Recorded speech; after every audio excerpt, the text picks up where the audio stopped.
Aloha and welcome to Missing Mondays on the Lokomai Life.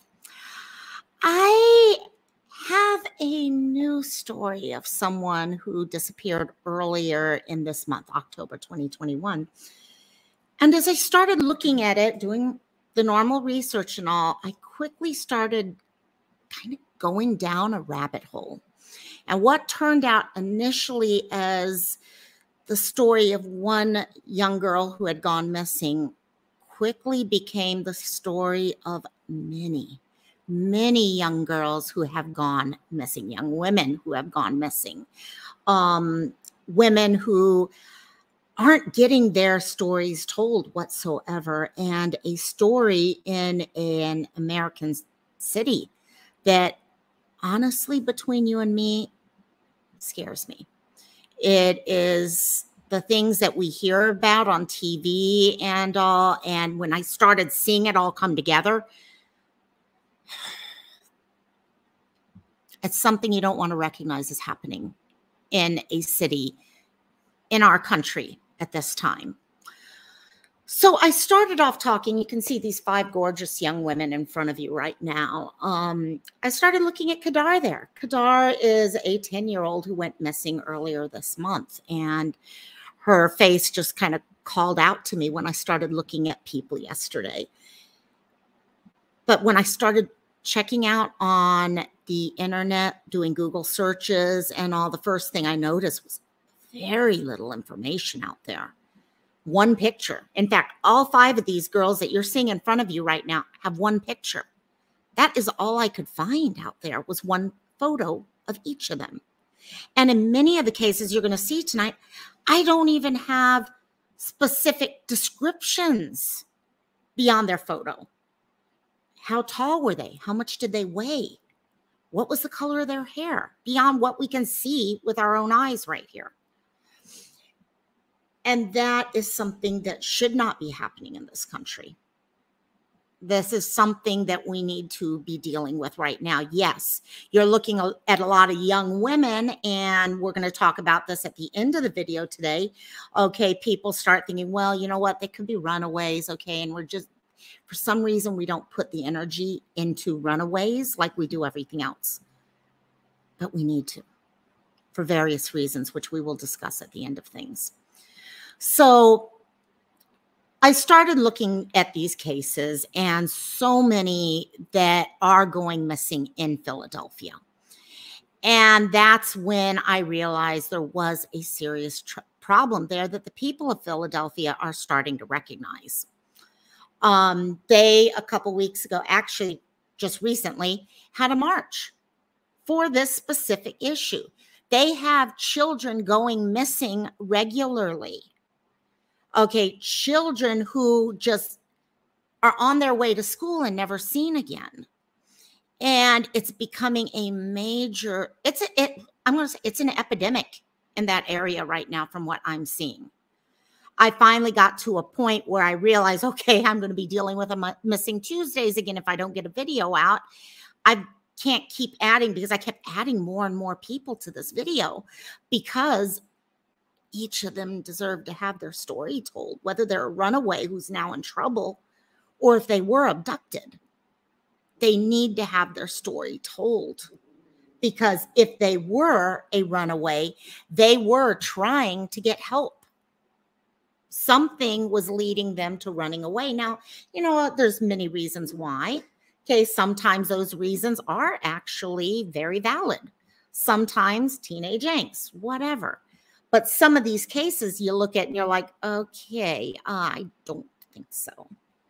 So I wanted to talk today about these, okay? And I will start off with the 10-year-old I had originally planned on talking about, and that is Qadr.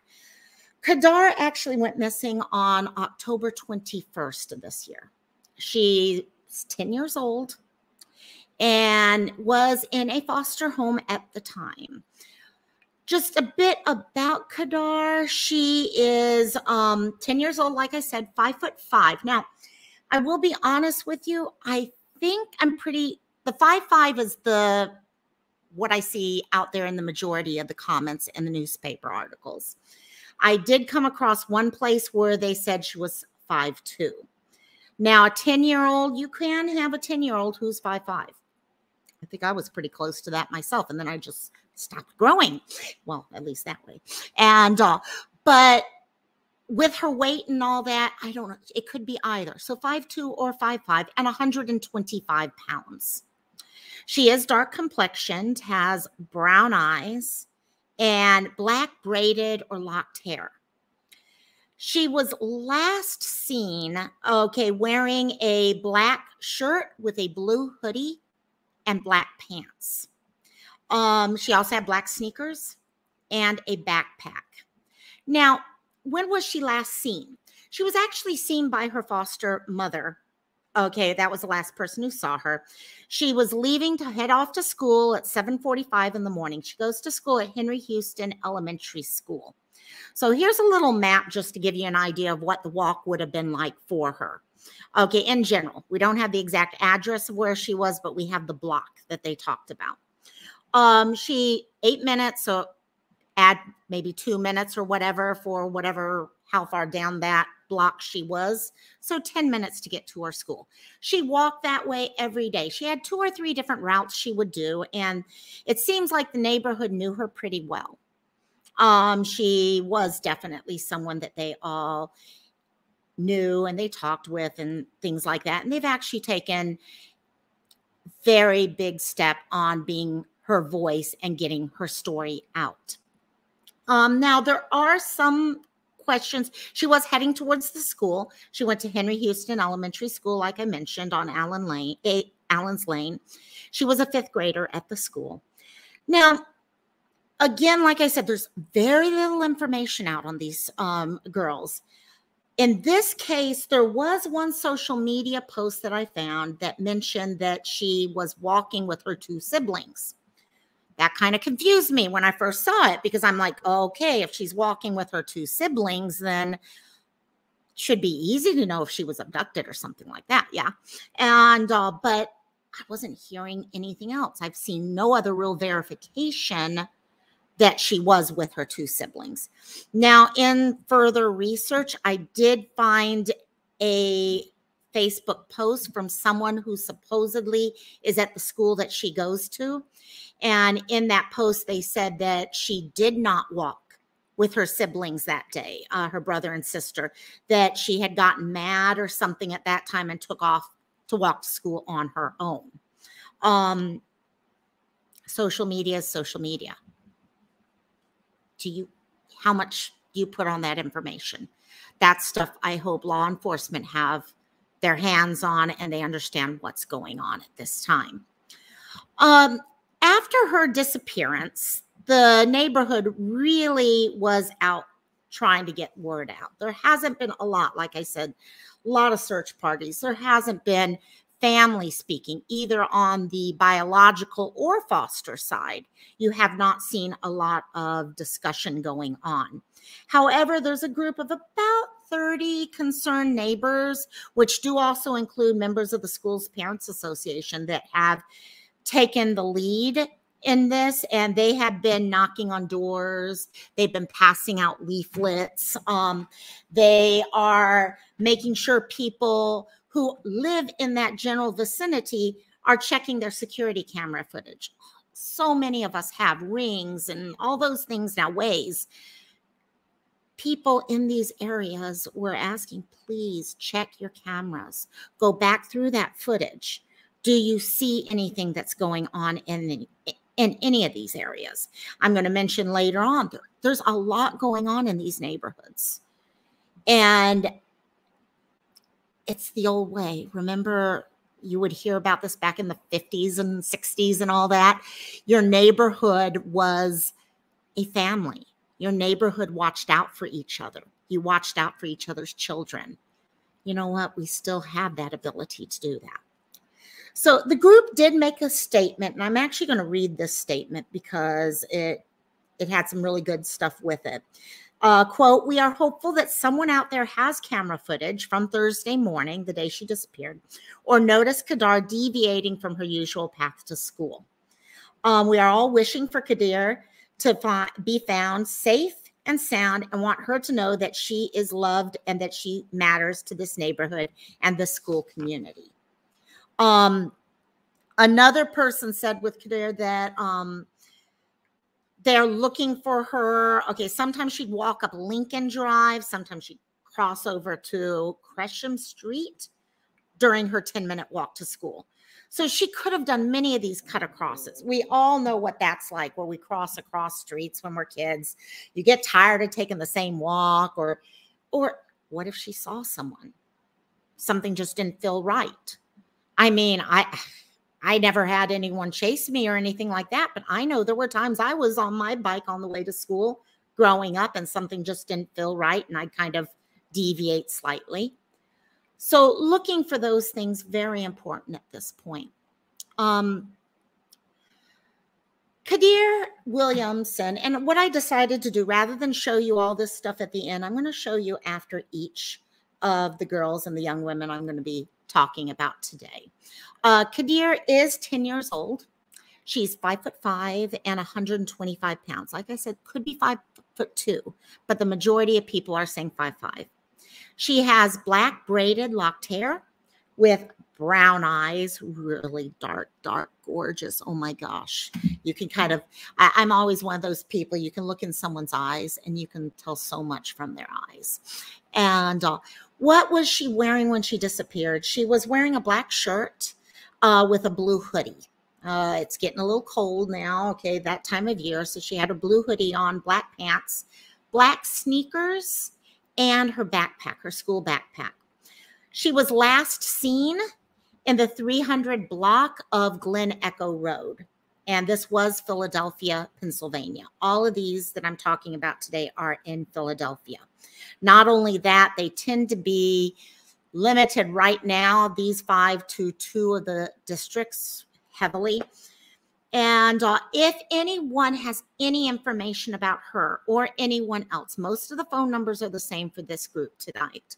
Please contact the Northwest Detective Division at area code 215-686-3353 or 1-800-THE-LOST. They can get you in contact with the right people at that time. The next person, okay, like I said, I started with this one thing, and then all of a sudden I'm sitting here and I'm like, what? There was someone else disappeared? Literally 2 days before. 2 days before Qadr disappeared, we had someone else disappear. And okay, I'm from a fairly large city. It's not huge, but it's a fairly large city. And so as you start looking at these things, you're comparing them to your own cities. And I'm like, okay. And yes, there could potentially be issues with runaways, like I said, and stuff like that. So the second person I wanted to talk about today is Trinity Brown. So Trinity, you can see here, is a 16-year-old. She actually disappeared from the same neighborhood. And that's what kind of worries me is as I started seeing these things, whether they're runaways or not, they're happening in the same neighborhoods. And that's scary. That's showing me signs of things that may not be the best. And I know the police are probably in over their head trying to keep track of all these things going on. So Trinity actually went missing from the 7500 block of Rugby Street. As I mentioned, she's 16 years old. She is 5'11" tall. She weighs 157 pounds. She's extremely tall. Same, I noticed that with Qadr also at 5'5". She was extremely tall for her age. Black hair and brown eyes. She did go missing on the 19th, like I said, 2 days before. And at that time, she was wearing dark green Winnie the Pooh sweatshirt and black jeans. If you have any information on her whatsoever, like I said, again, some of these people could be runaways. And if you're in that area or any areas now, because once someone run away, they don't always stay in the same location. So they could be anywhere in the U.S. or I hate to say it, with trafficking and all, it could be anywhere in the world, to be honest. Please, if you see this gorgeous young woman, just give a call to the Northwest Detective Division. It's the same number, okay, 215-686-3353. The third person I found, actually, I was like, okay, I'm not going to find anyone else. And then as I went into one of the websites, they're like, oh, wait, you guys realize there's 2 others that just went missing like 2 weeks before. And I just, there's no words to what I felt at this point. And that's this 13-year-old. This is Jada. Jada Blackwell is 13 years old and did disappear on October 10th. So we're talking approximately 2 weeks before. She is somewhere in between the 2 ages that we discussed before at 13 years old. She was last seen at about 5 p.m. on the 200 block of East Haines Street. Now, Trinity, also just FYI, was last seen at about 5 p.m. also. Of course, these are the times most kids are coming home from school. Okay, that's one thing I've noticed with this whole group. It's either right before school or right after school time frame. She is known to frequent the area of West Philadelphia. So there is a possibility she's connected up with people and could be in those areas. I'm not sure how they have that information, whether or not someone's seen her or what. But if you are in the West Philadelphia area, please take a look at Jada and kind of keep her picture in the back of your mind. And Jada is 5'2". She is 130 pounds and has black hair, as you can see in the picture there, braided black hair and brown eyes. Unfortunately, we do not have any information on her clothing at the time she went missing. She's probably be in different clothing by now anyhow, but there was no idea of what she was wearing when she did go missing. She was last seen in the 200 block of East Haines Street, if you're in the Philadelphia area. And again, if you see her whatsoever, if you have any information you think you may have seen her, please contact the Northwest Detective Division. Our fourth girl I wanted to discuss and introduce you to is Kaylani. Kaylani has a gorgeous Hawaiianized name there, and everyone knows that's something deep and dear to my heart.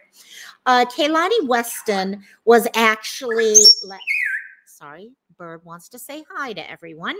Okay, Kaylani was last seen on October 9th. And let me give the bird something to eat and quiet. Sorry, I'm doing a slightly different version of a video, as you guys can tell today. I wanted to get this video out today rather than pushing it off. So I'm trying something slightly different.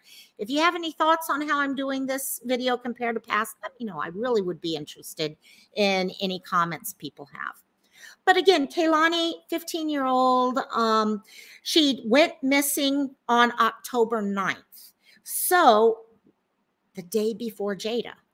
So we're finding a lot of girls just in the month of October that are going missing routinely. And the problem is a lot of times you hit a certain age and law enforcement, unfortunately, just lumps you in with runaways. It may not be a runaway. It may be a runaway. If it is a runaway, doesn't matter. Okay, many of our trafficking victims are runaways. And do they deserve less concern or less focus just because they were a runaway? No, they deserve every bit of time that we can give them. And all because they're calling out for help at this time.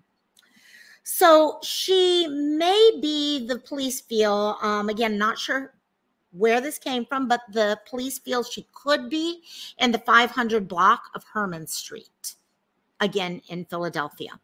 So Kaylani Weston did go missing on the 9th of this October, not this month anymore, October. She is 5'5" tall and 150 pounds. Unfortunately, well, we can see by looking at her gorgeous picture there with that little duck face and all that, that we all sit there and doing our own little selfies. And see, that's what gets me is you look at these pictures and you see children just like your own children. You see people just like yourself. She, we don't know what color her hair. We can see there. She's probably got black hair, but it is definitely colored there. We don't know what color it is now. I'm not sure how old this picture is, unfortunately. It's part of the problem when you're only getting one picture is you're locked into one view of what that person looks like. Eyes look like gorgeous, deep brown eyes. Clothing, again, we don't know what she was wearing at the time she disappeared. She was last seen on the 1900 block of 73rd Street. And again, the phone number for contacting any information whatsoever is the Northwest Detective Division at the 686-3353 number. Right before I got ready to actually start moving forward with this video, I hit a Facebook group, and while checking that Facebook group out, all of a sudden I discovered there was another girl who had gone missing from the same vicinity within the last couple days. I didn't think that was possible. I didn't think I would keep finding. And she literally, Nevaeh went missing on the 28th. Today, as I'm doing this, it's November 1st. Nevaeh was last seen at about 7:20 in the morning. So again, that before school time period on the 1200 block of West Girard Avenue. She was in that area. No one's seen her since. She is 13 years old. We do not have a height or a weight on her. So again, we've got one picture. I'm not sure, it looks like a school picture. I don't know. Last year, those of you with children could tell me, did they even do school pictures last year with COVID going on? Okay, was this year's school picture? I don't know.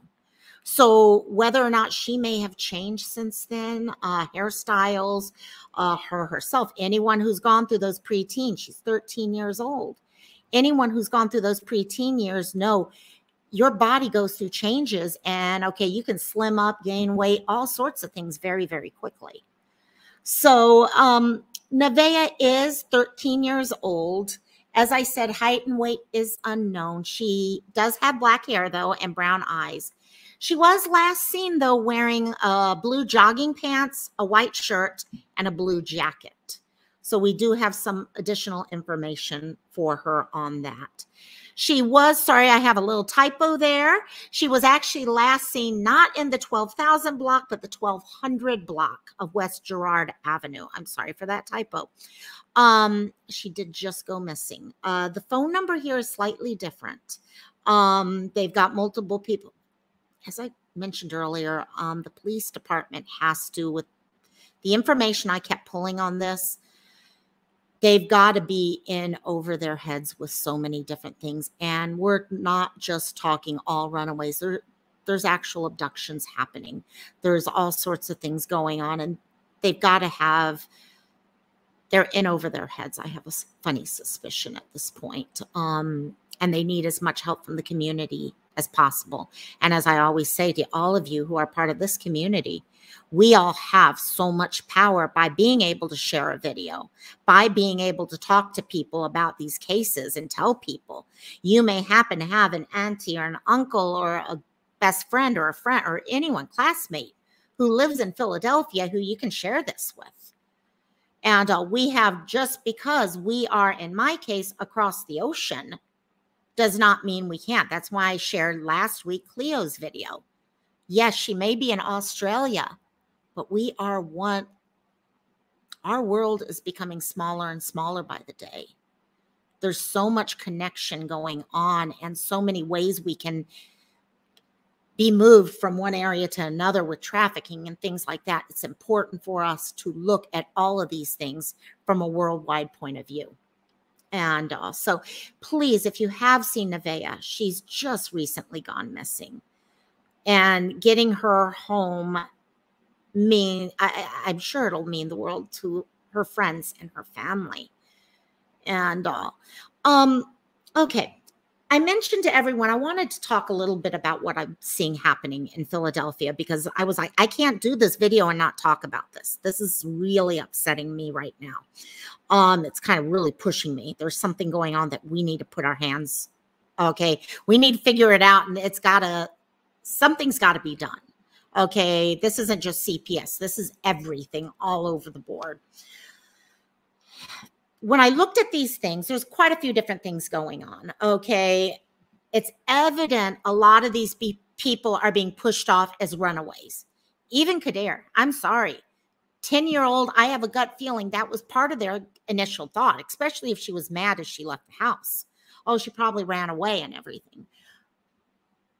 Jumping to this idea that people are running away, okay, is basically those first couple hours, okay, we hear about the 48 hours, 72, whatever. Okay, those are important hours. And when we're just thinking, oh, it's a runaway, they'll come back or something like that, we are setting ourselves up for failing these people. As I started looking around in 2 districts in Philadelphia, the 14th and the 34th district, there are over 75 girls. We're not talking girls and boys. 75 girls alone who are missing right now at this moment from those 2 districts. That's an epidemic in my eyes. What's even scarier at that point, especially when you're dealing with this type of issue, is if you look at sexual offenders in that area. Someone went in, and I found this, the Glen Echo Road area where Qadr is from. 134 registered sex offenders in that one area. Okay. Now, we're not saying that all of them are going to redo. No, we're not saying that. But these are things you have to look at. And you have to be open to the idea that there are people, some will never reoffend. Some will. It shows a need out there potentially. And what about the ones that are not even on that list of the 104? What about other things when you're seeing things like this? There's definitely a feeling in that area that there is trafficking going on. Yes, you have girls who are running away, but what happens once they run away? A girl, once they run away, has to fend for themselves somehow. A boy, the same way. I don't care if you're a girl or a boy. You get out on the streets and you're going to have to fend for yourself some way. How are you going to eat? How are you protecting yourself? How are these things happening? Well, I hate to say it, there's only a few ways it can be done. Okay, you're either looking at dealing drugs or getting involved in prostitution and things like that, or you get connected in with a trafficking ring. And all of those things are so hard to get out of, if not impossible at times. And that's why we really honestly need to take a look at what is going on. There is also abduction going on October 17th. It floored me when I saw this video. And Philadelphia SVU actually put out a video of a man that they're looking for right now. Why are they looking for him? The attempted abduction of a 2-year-old. Right out there in the middle of the street, he tried to abduct a 2-year-old child. And they're now looking for, luckily the child is safe, but they're looking for this man because is he going to go after someone else now? So there's so much going on. And I'm not saying Philadelphia is the only one. That's what scares me, is I'm pretty sure Philadelphia is not the only place that is having this issue. And also, one of the things I did want to mention as part of this is, yes, I suspect many of these people we're talking about may have started as a runaway. We've all been through our teenage years, and we know how, yeah, those teenage years are not easy years. But it's dangerous. It's extremely dangerous. And as a teenager, you're not thinking about the danger to you because you know what? You think you're invincible when you're a teen. And there was one bit of information that was shared on Qadr's information that, and I hope I'm pronouncing her name right, guys. I'm really, truly, I apologize if I am not. I know what it's like to have names not pronounced correctly. And also I do apologize if I am mispronouncing it. One thing I saw mentioned on there is about runaways, and in Philadelphia, I guess, and I'm going to read this so I don't get it wrong. Harboring a runaway is a Class A misdemeanor that is punishable up to 1 year in jail with a fine not to exceed $5,000. Or it can be charged with interfering with child custody in some cases, which is now a state jail felony, which is punishable up to 2 years in jail with a fine not to exceed $10,000. Why does the country, city, state put rules like this in place? If runaways are just runaways, why are we putting laws like this in place? Because we know the truth. We know the truth of the danger that goes hand in hand when a person runs away.